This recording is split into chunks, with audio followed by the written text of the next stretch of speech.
Yang bikin Indonesia hebat kan apa harus pangkat tinggi? Enggak. Siapa yang angkat keharuman nama bangsa Indonesia kan? Banyak. Orang-orang kecil, orang nggak punya nama, nggak punya pangkat itu. Lo keren. Waktu saya dari Taruna aja, kalau kita latihan, ini tahun 70-an, ya, Indonesia masih cukup miskin, Jawa Tengah. Ya. Kita lelah, kita capek, kita haus. Rakyat itu, kita masuk kampung, dia udah siapkan cangkir teh, dia siapkan untuk kita minum. Tapi sadar nggak kita waktu itu, untuk dia bikin secangkir teh, berapa kilo dia harus jalan naik hutan cari kayu. Dia harus ambil air. Nggak ada keran. Nggak ada keran mesin. Nggak ada. Dia harus jalan berapa kilo, turun lebah ambil air. Baru dia masak, baru dia siapkan untuk kita. Dan itulah rakyat kita. Wow. Luar biasa. Itulah sikap kerendahan Prabowo Subianto ya guys ya. Dalam sikapnya itu dia sangat rendah hati. Ya. Bahkan dia menyanjung rakyat Indonesia itu memiliki sikap yang dermawan. Kali ini ada kesaksian dari anak buah Prabowo Subianto. Pada waktu itu Prabowo Subianto menjadi komandan di TNI, sekaligus Capres Menteri Pertahanan Prabowo Subianto ternyata kerap mengeluarkan kocek pribadi untuk anak buahnya. Wow. Kalau dari perspektif Anda pribadi, bagaimana Anda membaca sosok-sosok ini? Pak Prabowo, saya kenal beliau itu Letnan 2. Jadi saya Letnan 2, beliau Danjon 328, tugas operasi di Timur Timur. Dan batalion itu kemudian batalion terbaik pada saat penugasan. Saya tanya ke beberapa perwiranya di sana di 328. Rupanya memang kesejahteraannya luar biasa, satuan itu.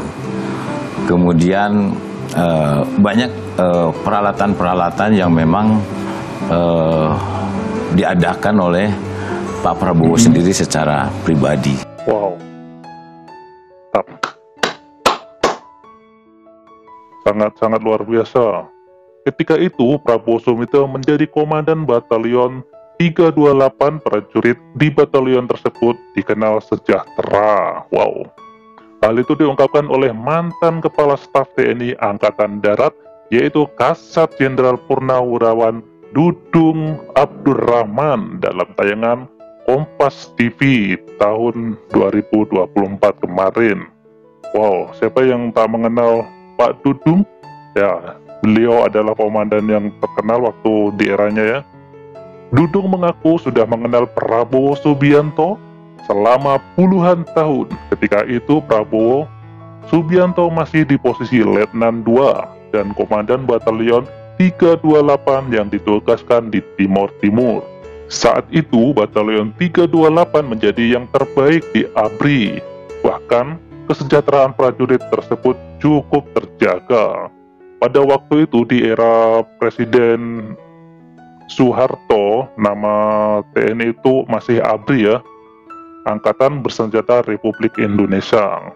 Nah, pada waktu itu Prabowo Subianto sendiri, kata Dudung, saat menjadi komandan dikenal sangat royal terhadap prajuritnya. Dia kerap keluarkan kocek pribadi untuk membeli sejumlah peralatan bagi prajurit. Wow, demi kesejahteraan prajuritnya, Prabowo Subianto rela mengeluarkan uang pribadinya. Wow, sangat jarang memiliki komandan yang seperti itu ya guys ya. Dan banyak peralatan-peralatan yang diadakan oleh Prabowo itu secara pribadi, termasuk militansinya beliau terhadap satuan, jelas Dudung.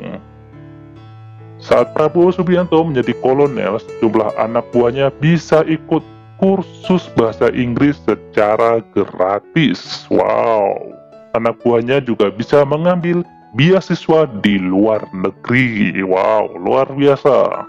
Bahkan lulusan Taruna Nusantara disekolahkan langsung ke luar negeri seperti di Amerika ataupun Inggris. Jadi kepedulian meningkatkan sumber daya kemanusiaan luar biasa, tutur Dudung Abdurrahman. Jadi Bapak Prabowo Subianto itu memiliki sikap yang sangat dermawan terhadap prajurit. Nah, sekarang beliau sudah dinyatakan menang dalam Pilpres, kemungkinan besar beliau akan mensejahterakan rakyat Indonesia. Tepuk tangan buat Pak Prabowo Subianto.